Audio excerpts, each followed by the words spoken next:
good afternoon, everyone. For those who haven't met before, I'm Max Nichols. I'm Policy Manager at the Sport and Recreation Alliance.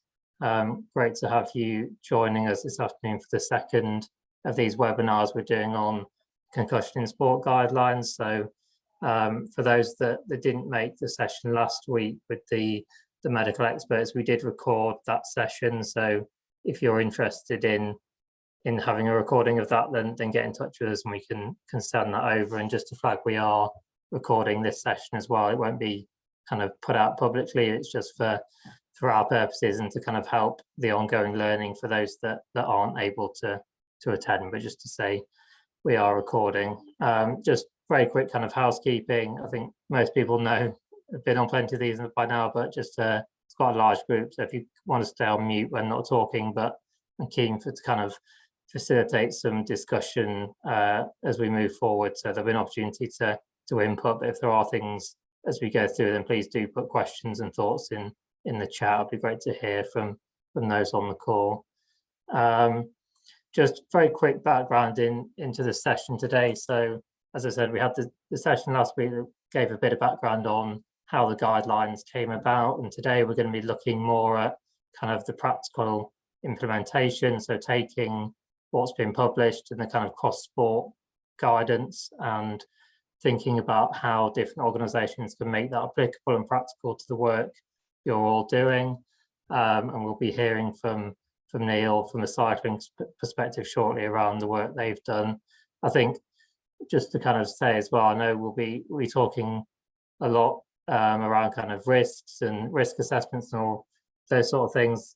You know, there are clearly risks there. I think that the framing I'd say, and I know Heather from DCMS kind of made this point last week, you know, we're keen to promote, you know, participation in sport and physical activity, and you know, I think we're all aware of the wider health and social benefits that brings, but you know, whilst being mindful of both the risks in terms of people's health around concussion, and also I know what kind of Andy and Sophie will be looking at as well in terms of organisational risks from some of this work. So I think that's the frame that, you know, we all want to encourage participation as widely as possible, but recognising that this is an area of increasing risk, as I say, both for individuals and for organisations.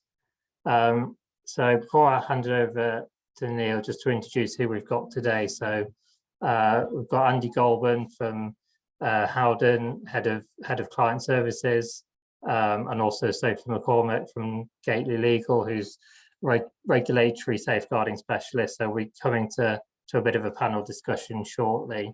But firstly, I'd like to hand over to Neil Herron, Dr. Neil Herron. Neil's a clinical lecturer at Queen's University Belfast, and also a sports and exercise medicine consultant who's been working with British Cycling on the work of their guidance. So Neil's just going to talk you through again how they've, you know, translated, I suppose, the wider guidance into a cycling specific context. So Neil, over to you.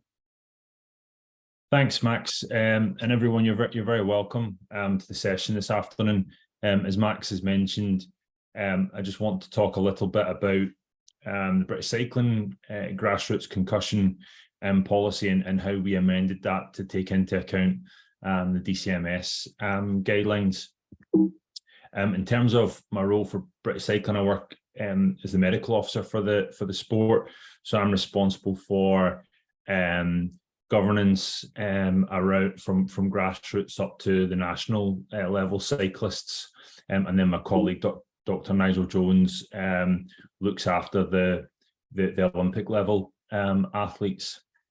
In terms of some of the things that we've had to deal with for our sport, you know, cycling isn't just one sport, and that can make concussion policy making challenging. You know, so we have road cycling, downhill mountain biking, cyclocross.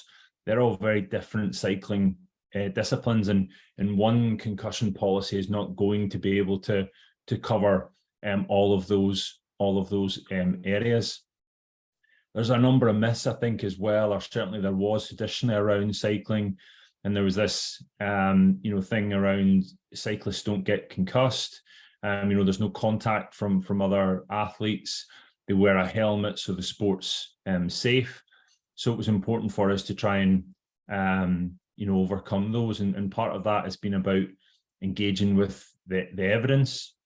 So we've undertaken systematic reviews, looking at road cycling, for example, and we know that concussion is actually one of a very common injury for road cyclists. It's the third commonest group of injuries that they may experience, and it's probably more common in other cycling disciplines such as downhill mountain biking, and that's been important for us to gather that evidence to help combat those myths around the sport.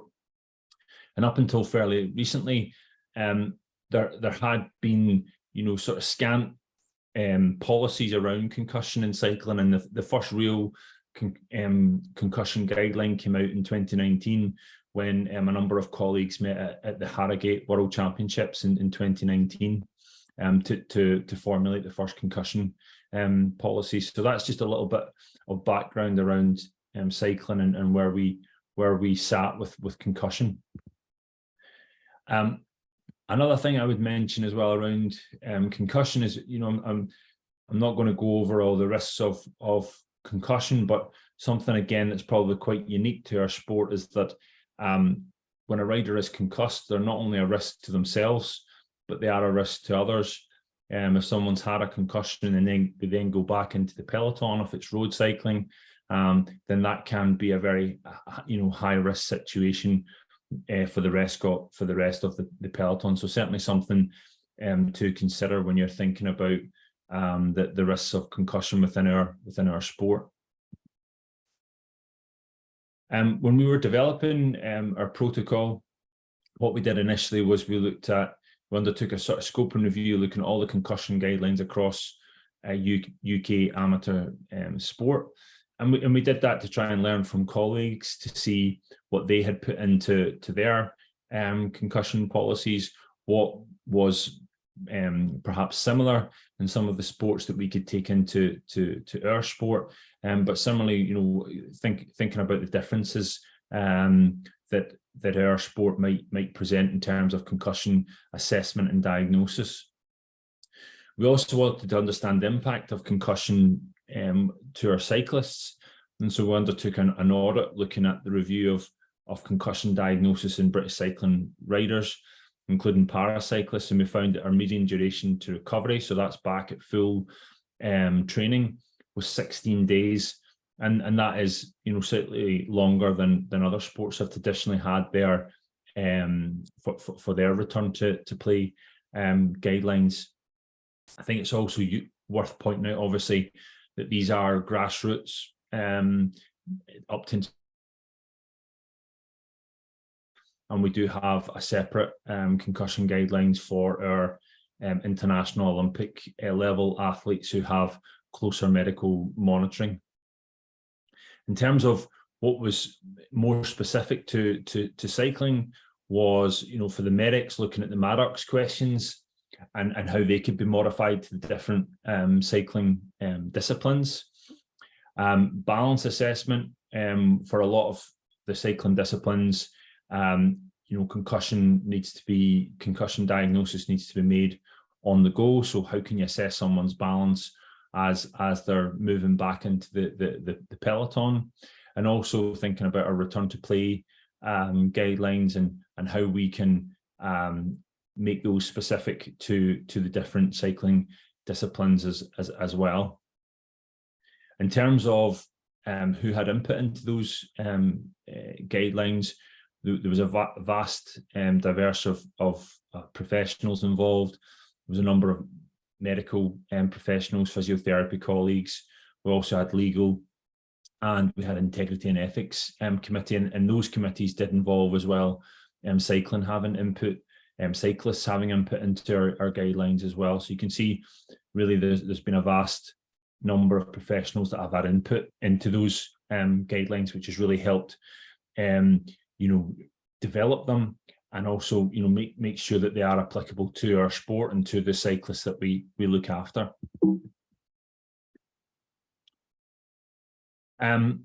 I suppose in terms of actually thinking about the DCMS guidance and bringing those into the British cycling concussion policy, the main change was around that return to play for us and making it cycling specific. And we did have a number of different professions that helped us with that, including sports science, physiotherapy colleagues who helped us developed return to play guidelines. And that's still a work in progress. You know, that they're as I mentioned, you know, as we look to the future, you know, we do need to make sure that they are individualized to different cycling disciplines that we look after. I think importantly, it's been about, you know, disseminating those guidelines. So we've had quite a lot of press and media around our concussion policy, and what's helped that is putting the message out in infographics, and those infographics can serve as posters, for example, to put up in local clubs. We've also had a concussion e-learning module, and that is free for people to access, and any member of the public can access that as well. And we've made that mandatory if people are engaging in cycling events. And there has been some rule changes as well. So what we've brought into the technical regulations that the commissaires, you know, can remove cyclists if they suspect them of having a concussion from a cycling event, and hold them until medical personnel are on site. And additionally, the World Championships are coming up in Scotland this year, and this is the first pan cycling World Championships to take place. And we've made it mandatory for those people attending the championships to have completed the concussion e-learning module. So really sort of raising the profile of concussion within our sport, to make sure that people, you know, are aware of the diagnosis and how we go about managing those athletes with it. And I think it is beginning to make an impact. You know, there was a cyclist last week who was diagnosed with a concussion, and that was really brought to my attention actually via another cyclist. So I think there's been some really good work done around that. In terms of future guidelines, you know, it goes without saying that these are going to have to be continually updated and make sure that you know, we embed the new guidelines as they emerge around concussion. And it is a significantly researched area, as we all know. I think there is still some work to make sure that our concussion guidelines are specific for the individual cycling sports, and that's again something that we're developing with a number of colleagues within the sports cycling and across a number of countries. Something for us to think about as well as an organisation is about making sure that we can document those concussions, and then make sure that that's put into place in terms of mandatory race exclusions, and that's something that we're thinking about as an organisation. And I think something that we'll all be aware of is you know, para sports, and that these athletes may experience concussion differently, and how we go about, you know, making sure that the guidelines are you know, specific for those athletes. You know, I'm thinking about blind cyclists, for example, and how they experience concussions, and how we would manage those within our sport. And that's something that I think is ripe for collaboration across a number of sports. And if anyone wants to get in contact with me after this, I'm more than happy to think about, you know, areas that we could look to work on together across a number of sports, because you know, there are a number of guidelines that have been put out in this area recently. So very happy to collaborate on this moving forward. So in conclusion, you know, our cycling specific concussion policy, we've made sure that it's integrated and that the DCMS guidelines and grassroots concussion policy is being embedded within our policy. We've had a number of stakeholders input, and I think that's really important, particularly obviously athletes, in our case cyclists, having input and making sure that they are specific to them and to their sport. Another important aspect for us has been how we get that message out there. And I think that's been something that's been very important. We've really enjoyed using the infographics as well as the e-learning, and we've had a lot of good feedback around that. We've also required rule changes to make sure that our policy is actually engaged with the cyclists, for example, around training, as well as commissaires being able to pull riders out of race if they suspect a concussion. And there are, as I mentioned, there are a number of areas that we'll continue to work on, particularly thinking about our paracyclists and how we can better protect them. So as I said, more than happy to have any questions, and if people want to reach out, then that's my email address at British Cycling. And I've also included a link there to the concussion e-learning module. I'm very happy to have any feedback around that. Thanks for your time, and as I said, more than happy to answer any questions. That's great, thanks, Neil. Really, there's a lot in there, and I'm sure a lot of people can kind of think about and take away for their own context. Just a quick question for me on the e-learning module. Is that's available to anyone kind of within cycling or outside, I suppose? It's freely available, Max, so anyone can access that. It's available on that link there.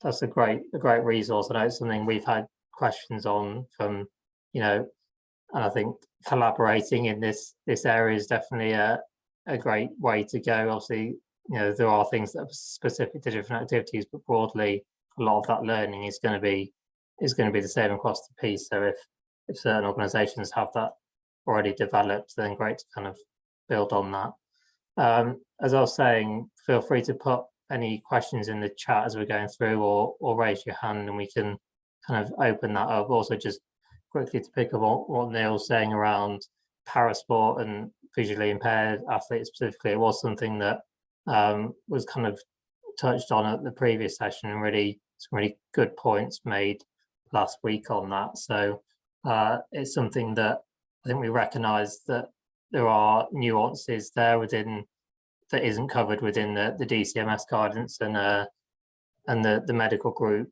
who wrote that guidance are looking, as we go through reviews on that, how further guidance can be developed for different disability groups that's kind of relevant and specific to them. So it's great to hear that that's something that you're picking up as well. So before we kind of move on to the panel bit, I think if I can get the other panelists just to introduce themselves. So firstly, Andy, if you want to just kind of say who you are and the work you're doing at Howden, specifically around concussion, would be great. So Andy. Yeah, cheers, Max. Thank you. So yeah, my name is Andy Goulburn. I'm the head of client service in respect to national governing bodies for Howden Insurance Brokers and the Sports and Entertainment Division. So we are sports specialist insurance brokers, and we work with a significant number of national governing bodies in the UK, advising around placement of insurances and risk management. And as you can imagine, concussion, particularly with regard to contact sports, is becoming an increasing issue with regard to the insurance and the management of that. Our experience, by way of an example, we act as brokers to the RFU, so they are quite well advanced in terms of their development around concussion management and advice given to grassroots clubs. The rugby safe team there work really closely with all of the clubs around making, player welfare being a key component of everything that they do. And we work closely with them and with insurers, and then with risk management partners like Proactive, who are working with them around developing tools to help manage the grassroots concussion. Just to kind of, from our point of view, create that picture to insurers around being able to properly explain to them what the risk is for any particular sport, because it varies from sport to sport, and then work in terms of getting the right policies, the right risk management, etc. in place for them. Great, thanks, Andy. And Sophie, again, Sophie from Gateley Legal, if you'd like to introduce yourself. Absolutely. Hi everyone, good afternoon. So my name's Sophie McCormick and I'm a solicitor at Gateley in the regulatory and business defence team. So it's quite a broad work area, but primarily I deal with anything to do with regulators. So that can involve their investigations all the way up to enforcement, and that can take various routes, one being criminal prosecution, others being different types of warnings. But in terms of the regulators that I deal with on a daily basis, it's kind of health and safety executive, environment agency, police, local authorities. So one aspect of the work that I do is safeguarding. So just some examples of the types of things that I do would be kind of defending coaches in relation to safeguarding allegations that have been raised, dealing with investigations by the police or internal investigations from a national governing body, or even internal investigations where safeguarding complaints have been raised. And I also help kind of review policies and procedures, which would include things like the concussion guidelines and making sure that they're fit for purpose and that the policies are kind of disseminated and not just sat on a shelf and are actually kind of in use, because I can do that from the lens of defending any issues that come off the back of it. So we also do the advisory side to make sure you've got your ducks in a row as much as possible. So in terms of kind of where I'm coming from, looking at the concussion guidelines, it's thinking of that overall safeguarding picture and what your overarching obligations are. Great, thank you, Sophie. I guess if I'm kind of kick off with a bit of an introductory question, Andy, just in terms of how the insurance market has kind of reacted to, you know, I'm sure everyone will see lots of things in the media around increased awareness of concussion in recent years, but just how the insurance market has reacted to that increased awareness. Yeah, no problem, Max. It's, as you say, the insurers, one of the things that the biggest issues that we've got is insurers read the news and see a lot of stuff that's going on just in the general sector and form their own opinions from a lot of that. So there's a big education piece that I think we need to do as brokers in terms of making sure they're aware of what the actual risks are and making sure they understand how different sports are managing the concussion risk that they've got. I think it's important to draw a distinction from an insurance perspective when it comes to concussion around individual incidents where somebody suffers a concussion and he's injured as a result of that, and then the longer tail, more disease type risks that can potentially present themselves or allegedly present themselves on the back of multiple concussive incidents, such as there's allegations out there around dementia and CTE and various different bits and pieces like that. From an insurance perspective, we're talking very much really here around public liability. So defensive insurance that's there to protect organisations, national governing bodies, associations and clubs against claims that are brought against them if somebody suffers an injury and as a result of that injury wants to make a claim for compensation.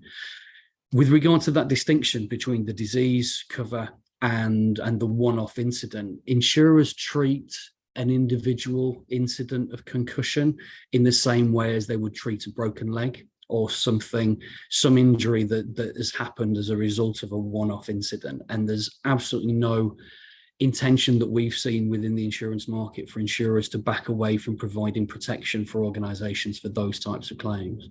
So if an individual suffers a concussive incident and as a result of that looks to make a claim for compensation for the injury they've suffered as a result of that one-off, that's something that's very much there within the insurance policies in the market and what the insurers are looking to provide.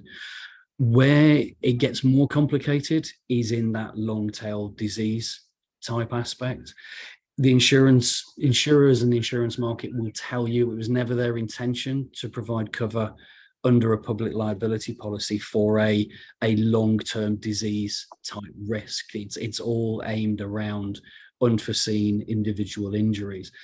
And within the insurance market, there's two real types of to insurers on kind of two different camps, really. There are insurers that have got an exposure to concussion risks, so they have clients on their books who have a known concussion risk, and those insurers are in the main being generally very supportive of the clients that they have, but are not looking to increase those risks at all by taking on any new clients or widening the exposure that they've got. And then in the other camp, you've got those insurers who just don't work with clients who they consider to have a concussion exposure, and those insurers are very much not looking to take anything on. So it's very much a status quo, I suppose, is the best way to describe it.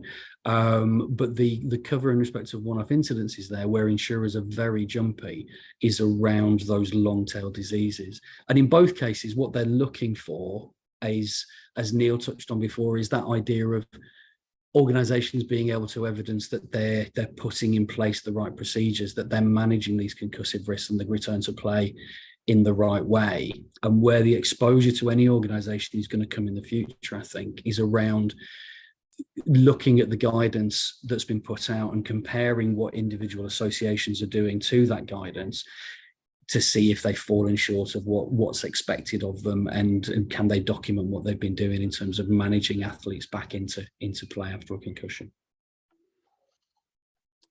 Thanks, Andy. Yeah, I think it kind of touched on what I was saying at the beginning. You know, there is a risk here, but ultimately all of this work is around, you know, mitigating that risk and you know, being clear as different governing bodies or clubs that people are aware and know what they should be doing, and that, you know, the correct procedures are followed. So I think, you know, clearly that translates through into what insurers would be looking for. So that just a question around kind of what are the key legal issues that NGBs or other bodies should be thinking about when it comes to concussion? Yeah, no problem. So as I said, the kind of angle I take when looking at this is the overarching safeguarding obligations that an NGB or a club would have. So safeguarding, when we think about it, is primarily about protecting and promoting the welfare of children and preventing them coming to harm. So everybody has an obligation when it comes to safeguarding. That's players themselves, parents, coaches, volunteers, visitors, referees. You know, there could be more people involved in your sport. And you may be aware that safeguarding doesn't have kind of one piece of legislation that dictates exactly what you have to do. It's quite broad, and there are lots of different pieces of legislation that give you those obligations. But ultimately, it's about protecting children and adults at risk, but predominantly children here. So the point to consider here is, do you have an appropriate safeguarding policy in place? What does your framework look like, and how can you incorporate the concussion guidelines into that? So have you considered flowcharts, reporting lines? And the guidelines themselves are very user-friendly because they break down things into different timelines. So can you incorporate that into your existing framework? When drafting policies and procedures for my clients, quite a lot of them like to refer to different guidance and legislation, so that you give people those tools that they can go and have a look at and give them that knowledge. But it was interesting to hear from Neil this morning about how that's been incorporated kind of specifically to cycling as the example, because there will be specific risks related to your sport. So it was interesting what Neil said about kind of, you know, in cycling, the risk might actually be to others and not just you, and it will be different for different sports. Then there's also vulnerable players to consider, which we've touched on this morning as well. So, you know, visually impaired or any other kind of disabilities that you might need to consider that would affect the sorts of things that you're looking out for, you know, from a safeguarding point of view. Part of the work I also do is kind of reviewing the suite of documents, the kind of safeguarding offering that NGBs have. And in some of the cases I've worked on, I found that, you know, they have these beautiful policies and procedures, but actually there can be a bit of a disconnect when it comes to people knowing how to implement them, or knowing what to do when they spot the signs, or who they need to talk to, how they escalate it, how they manage people getting back into sport. And so that's probably one of the biggest takeaways I could give you is, to have what we call living documents. So they don't just sit on a shelf. How are you disseminating them? Can you offer training? So again, Neil's helpfully shared the link to the British cycling one. But can you put posters up? Can you, offer e-learning? How can you get this across to all of your members and everybody involved in the sport, just to make sure that you do as much as you can to comply with your safeguarding obligations and keep people safe, and share that responsibility really to spot the signs and manage concussion. Great, thank you very much. So I'm sure, there's a lot there for people to be thinking about, but some really great takeaways. I had a question from Chris in the chat asking around, have malpractice premiums for doctors and other clinicians that attend event work, have they risen, or I think that's the question. Yeah, have premiums risen as high with high rates of concussion? Maybe for Andy, but also for Neil possibly, with the work your medical teams do attending events, have you seen any changes there?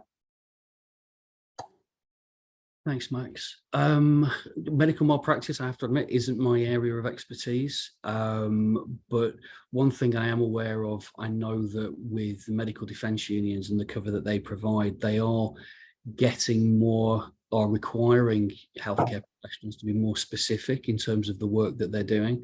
So I think it's becoming clear that as a healthcare professional, if you are working at events, or if you are attending as a first aider at a weekend match or something like that, then you're having to tell your medical defence union insurers what you're doing and when, and they do tend to see things like this as a greater exposure. So whilst, as I say, not my area of expertise and I can't comment specifically, but I wouldn't be surprised if that wasn't the case, that the premiums are starting to go up. Neil, I don't know, from your point of view, if you might have more specific experience with your own covers than they. Yeah, I think my comments would echo yours, and I mean, I generally see my medical insurance increasing each year, and I would just echo really what Andy says around, really discussing explicitly what you're doing with the different medical insurers, and make sure that they're fully aware of what you're doing, and that the cover that they're providing is actually in keeping with the services that you're providing. So I don't know if it's concussion in particular, but I definitely do see the medical malpractice insurance premiums going up each year. But I think probably a small part for me in terms of a sports and exercise medicine doctor is being driven by the increasing exposure to concussion. Right, thank you both. Another question for me, and we've heard from Neil around the work that cycling been doing, but I guess a more general question around the role of guidelines in mitigating risk, and what organisations can be doing to mitigate risk. I think, Andy, maybe if you want to kick off on that, and then if others have thoughts, but I guess what is the role of this guidance in mitigating risk? I know you touched on it, but I think maybe just elaborate on that a little more. Yeah, no problem. It's guidance serves multiple different roles, doesn't it, in terms of by adapting the guidance and putting it in place for your own grassroots sport. Any association is really serving a couple of different purposes. It's helping coaches, event managers, club managers, etc., to manage their own, discharge their own duty of care in terms of looking after the players, the athletes that are part of their own club. But it's also, to a large extent, helping the individuals who suffer the concussion to manage their own return to play. And a lot of the time, individuals are not aware of what they're expected to do when they can train, what levels of activity they can go back to at different stages, and what the different guidance looks like. So it's serving a number of different purposes from that point of view in terms of helping to manage the risk. And ultimately, if that is successful, the aim of that is to try and really reduce the impact of those multiple concussions and stop people getting back into activity when they shouldn't be doing. That has a crossover into different sports. So you may, for example, I mean, just going back to the work that Rugby Safe at the RFU have been doing with their clubs and involving Proactive as the risk management partner there. There's specific guidance that they're putting together around helping individuals to return to play within the guidance as to how quickly they should be doing different levels of activity. But there's also facilities within that to help share that guidance with other sports that those athletes are involved in. So, you know, you may get somebody in the under 14s rugby team who plays rugby and gets a concussion on a Saturday for their local club. There's then the idea of they shouldn't be doing what they're doing with that club in terms of return to activity. But it's also important that they're not going back to activity at school too soon, or with the football team or the cricket team or whoever else it is that they play with. And what Rugby Safe have been working on doing with Proactive is going through that journey to help in a really holistic way to share that guidance throughout all the sport that the young person's involved in, to try and help to manage them back into sport in a way that's appropriate for them. The other benefit of that, or the other benefit of the risk management guidance and the implication of all of this and the recording of all of this, which is really important. One, it's all well and good, and it's vital that it's actually done, but it's really important that clubs and associations are helping clubs to record what they're doing around concussion management and the management of that return to play. Is like Sophie talks about, it's all well and good to have really good policies, but they've got to be living documents. They've got to be put into practice. Having that audit trail around what clubs are doing in order to manage the concussions helps an organisation with its insurers, because it then helps to evidence what's being done, which creates the narrative with the insurers around how well that sport is managing its risk, but also then to an extent creates a greater defensibility for the insurer in the event that a claim is then made at a later date. And being able to tell that story to an insurer around what a sports organisation is doing to manage its risk, to document its risk management, and to disseminate all the really good policies they've got at the centre down into the club and to the actual players is really important with that in terms of getting good, proper insurance cover in place. Brilliant, thanks, Andy. And just kind of linked to that reporting point, we had a question in the chat around kind of monitoring and tracking stages return to play, saying, you know, there's examples of players not reporting, and I'm sure we've all, you know, had examples where people don't want to miss matches or miss time out, and kind of where the responsibility lies. I think, as Sophie touched on earlier, everyone has a responsibility for this, and part of this work of these guidelines is around the more broad education piece across society, that making people aware, whether that is participants, parents, whoever, of the risks of concussion and how that should be managed to try and reduce that number of people who may misreport symptoms or try and avoid going through the return to play kind of schedule.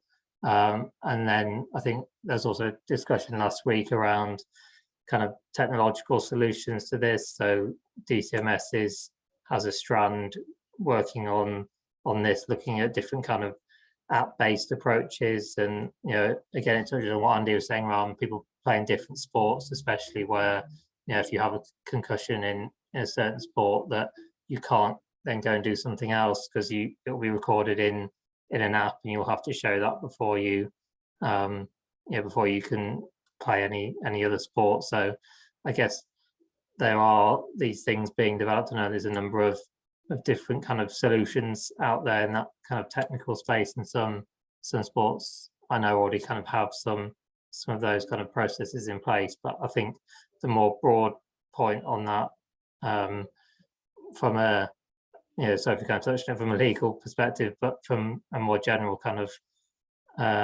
public health perspective, is that everyone has a responsibility for for understanding the risks and ensuring that people are managed in a particular way. So hopefully that answers your question, Ellie. But if there's a follow up on that, do get in touch. I guess just to pick up again, Sophie, on the risks, are there any kind of criminal risks associated with grassroots clubs in terms of the guidance, or are we looking at kind of civil cases? So again, I think this comes back to the kind of umbrella safeguarding obligations that individuals and clubs have. And there are 5 principles that we tend to focus on, which we call the 5 R's, and it's recognise, respond, record, report and refer. I think I've got those right. And actually, those are very much underpinned in these guidelines, and they tie in quite nicely with your overall safeguarding obligations, because it's all about spotting the signs, what the red flags are, how you should respond to that, what the timelines are to get players back in play, reporting, so considering who you need to report concussion to, recording it, so Andy touched on that just now, the importance of actually making a good record of it, having some kind of form where you can document the concussion, the timeline to get the player back in play, and the advantage of that then in terms of protecting the organisation from any civil claim. And then referrals is the last one. So that's considering whether you need to involve any external third parties if there is a safeguarding concern, for example, LADO or the police. But in terms of criminal risk, typically there has to be some kind of causal link for a criminal offence. So if you compare this to a accident at work, for example, where an individual would have to have grossly breached their duties, and that would have to be kind of causative of a serious injury or death. And for example, because I defend some sports coaches in relation to safeguarding allegations, again, there would have to be a causal link between what the coach has allegedly done and there being kind of mistreatment or neglect of a child. So looking at the guidelines, it's not strictly a legal requirement to comply. It wouldn't be a criminal offence not to. However, the wording of it is you must do your best to spot the signs. It's not should, it's quite strongly worded, and it all reflects legal obligations from a safeguarding point of view. So actually there is that broader obligation on you to protect children. These guidelines just go into specifics about concussion. And actually, because I deal with quite a lot of health and safety investigations, if I compare it to how we deal with that, you'll have your rules and regulations that a business would have to comply with. But then sitting below that, you'd have guidance notes that are issued by regulators. And again, they're guidance, they're not mandatory, but regulators very often hold you to ransom for not complying with them, because why wouldn't you? If they're made available to you by a regulator, they're giving you the tools to comply.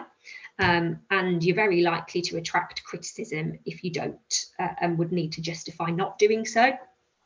So that's kind of the criminal point of view.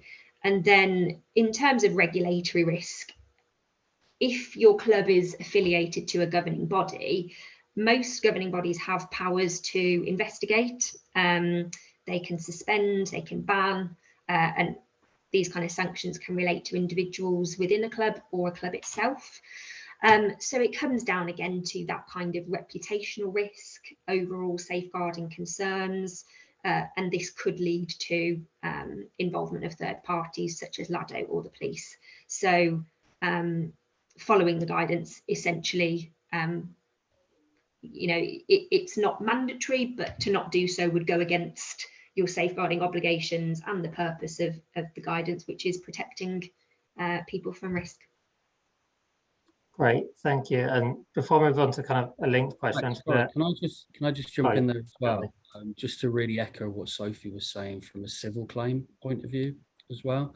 So the public liability cover that's in place is there, as we touched on earlier, is to protect organisations and clubs against claims for compensation if people get injured.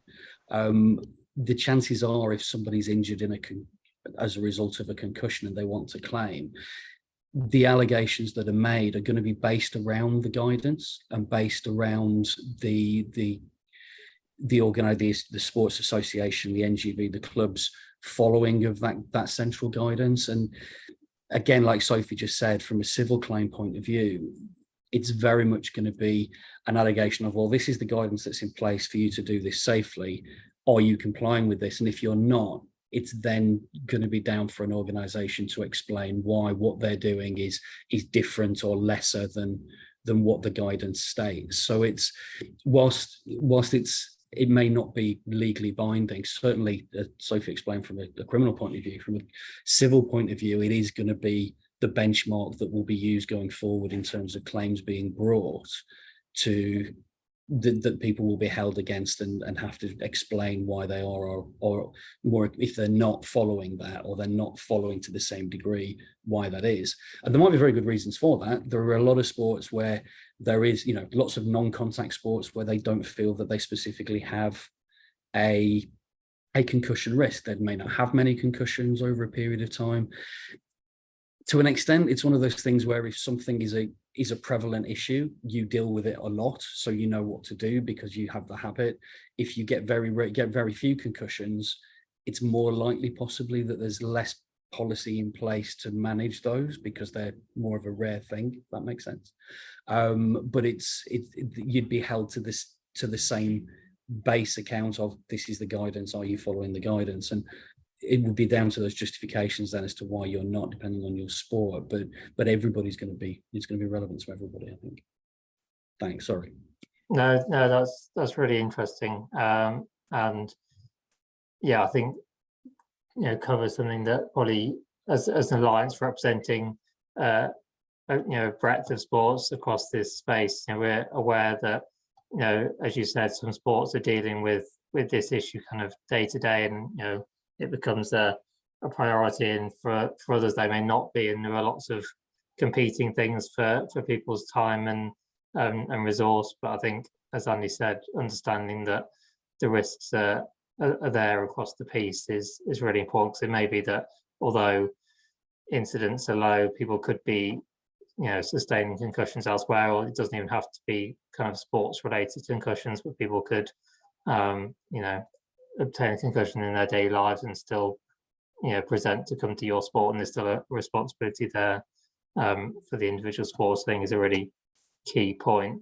And I think just linked to that, Neil was talking earlier around when they're developing their guidance, this sense that actually there isn't or perceived to be a less risk in cycling due to helmets and non-contactness, of which as a keen cyclist and having seen a number of crashes, I find it hard to believe that people wouldn't think there's risks there. But I guess just from your perspective, has there been any, what's the kind of feedback been from members? Has there been any pushback or around, the new guidance, or how has it been received by the kind of cycling stakeholders?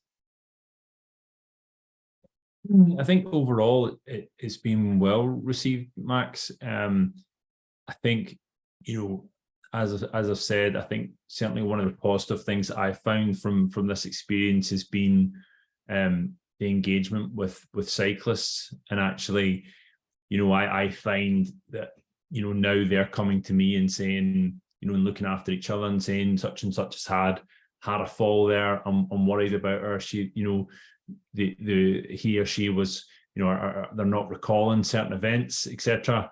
And then notifying, the medical team to go and investigate that further. So I think that's been very positive.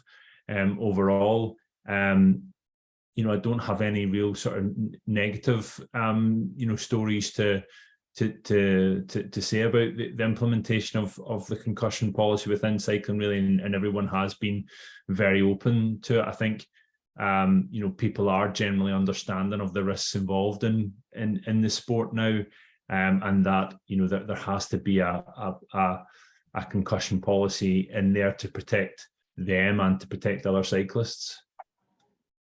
Yeah, no, that's great to hear that the kind of attitudes, I suppose, are changing, which is what we're all keen to do. I think Lee potentially wants to come in with a question. Lee, just before I bring you in, I think there's a question from Chris around Podium Analytics, which I think was linked to the app discussion. So yeah, Podium are one of those organisations, as I said, looking at kind of technological solutions, and I know have been engaged with DCMS around the kind of product that they offer. So that's certainly one of those in the mix. I think, as I said, DCMS have this work stream going on, and they're currently looking at different solutions, but Podium certainly one of those that's being looked at.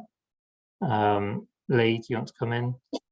Well, yeah, it's just on the back of the previous conversation about incidents of concussion, and just wondering whether how important is it to have the evidence to demonstrate the incidence of concussion risk in your sport? Because from what Neil was saying, I was quite struck by the fact that I think it's the third highest injury category for cyclists. I guess the question to Neil was that a surprise when you did that evidence gathering? And perhaps to Andy and Sophie, is there a legal or insurance element to having the evidence base to show that you've understood the level of risk, or does that matter so much? I don't know. I think, Lee, thanks for the question. I think in terms of why we went about that, it was to engage those people who perhaps fought against the implementation of a concussion policy. I even think back to like photographs in the 90s of cyclists, that in the Tour de France, and they're going down these beautiful roads with sunglasses on and nothing else. And that's the sort of certain view of people around cycling, that it is relatively low risk, and to try and counteract that argument, it was about looking at the evidence and saying, well, actually, this is a high risk sport. It's as high risk as something like rugby or other sports that people might be more aware of concussion in. But thankfully that pushback has actually been very little. So that's why we did that initially. And I think it has helped the overall engagement with the policy. Thanks.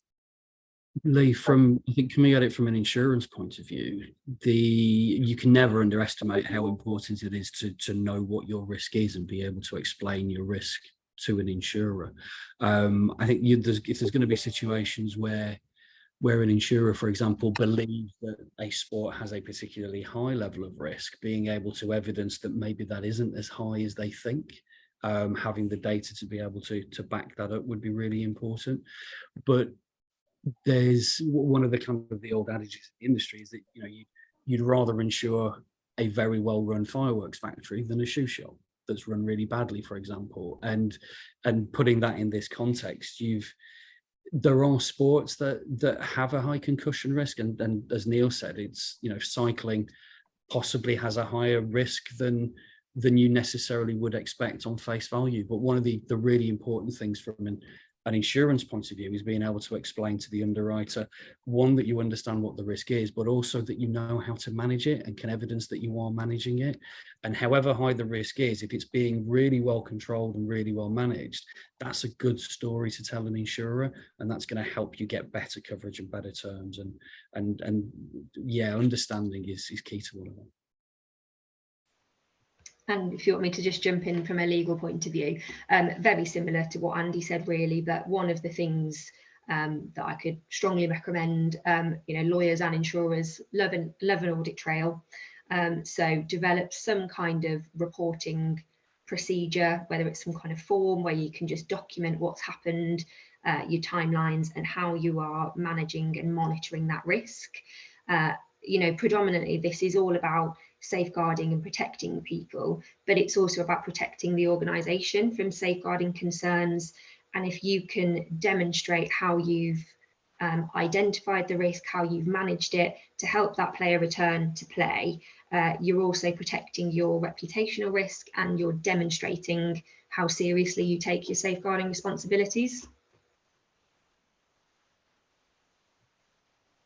Right, thank you all. Just, there's another question in the chat around providing, probably one more for me, but around providing, you know, extra training for those who do first aid courses. And I think, you know, we kind of recognise that there's, although the guidelines have been published, and it's great to see, you know, people engaged on this call today, and we've been doing a number of kind of work recently to get that out there. We recognise that there's still a lot of work to do, and this is an ongoing process around you know, education and awareness raising. So I think just on that point, there are different work streams on this. So James Calder, who was on the call last week, who chaired the drafting group, is very engaged with DFE presently, and he's doing a webinar for their teachers, and kind of a lot of comms going out around schools and also around different healthcare professionals. So it's something we are looking at kind of the routes into different stakeholders, and that kind of ongoing comms piece is really, really important. So something we will be picking up going forward. But Neil, I don't know, is it in relation to that point, do you want to come in? Yeah, I was just going to say, I mean, it's important to utilize the other resources that are out there. So one of the things that we advocate using is the concussion recognition tool for the non-medics. And I think that's a very, you know, it's an excellent tool, you know, that should be used by the general public. And then you have, you know, more medical specific you know, information, but certainly something like the concussion recognition tool should be, you know, included within first aid, you know, courses, I believe, you know, for example. Yeah, absolutely. And I know UK Coaching as well are kind of doing work on this specifically around, you know, coaching workforce, and, you know, all these different bits of the sector. It's really important that we kind of join them up and get that information out there. Before we close, conscious of time, just last call, any final questions people want to raise? Otherwise we'll end there. But thank you to Neil, Andy and Sophie for your time this afternoon.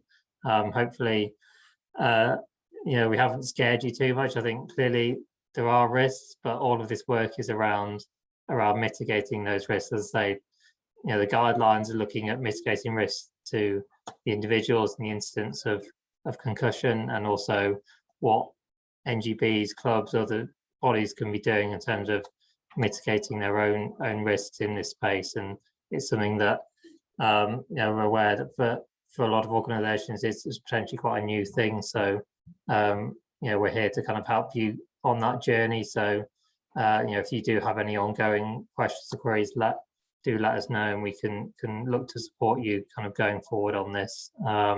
So please do be in touch if there's anything on the back of that. But unless anyone's got any final comments, we'll leave it there for today. But thank you very much for your time this afternoon.